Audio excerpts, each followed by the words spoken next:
Mula sa apoy na naglalagablab, buhay ay sumisiklab, mata ay sumasalamin ng pangarap at pagsusumikap na nagliliyab. Hinahalina ng nakapapasong ilaw ang kuryosong manggalaw at inosenteng pananaw. Paano nga ba binubuo ng pamayanan ang mga walang muwang?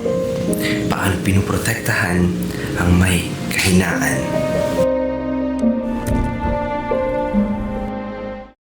Sa oras ng trahedya, agad na tumawag sa BFP.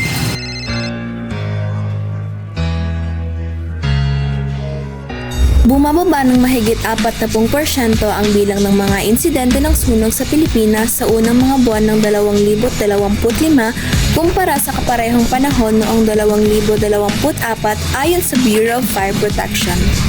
Narito ang ilang paalala sa pag-iwas sa sunog.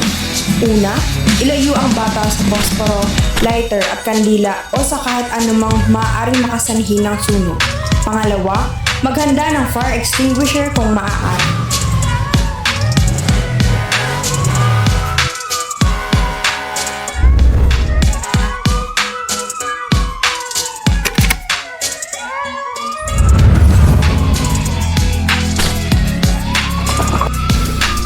Sa panahon ng sakuna, bayanihan at pagkakaisa ang magsasalba. Pagmamalasakit ay sama-sama nating isulong. Ang Bureau of Fire Protection ay patuloy na nagsasagawa ng mga pagsasanay at programa upang maprotektahan ang bawat komunidad laban sa sunog.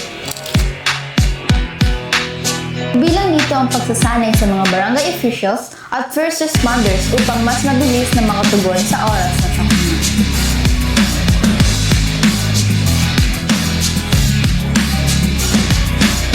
Ang mga pangunahing responders ay gumagawa rin ng mga hakbang upang maihatid ng madalian ang serbisyo.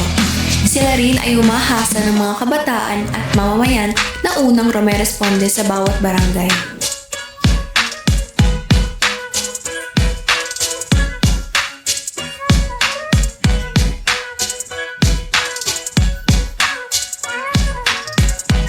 Kung pundasyon ay matatag, pagkakaisa'y hindi mabubuwag.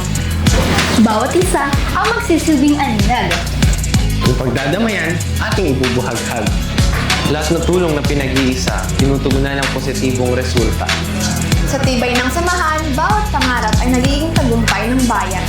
Sa pag-iwas sa sunog, hindi ka nag-iisa.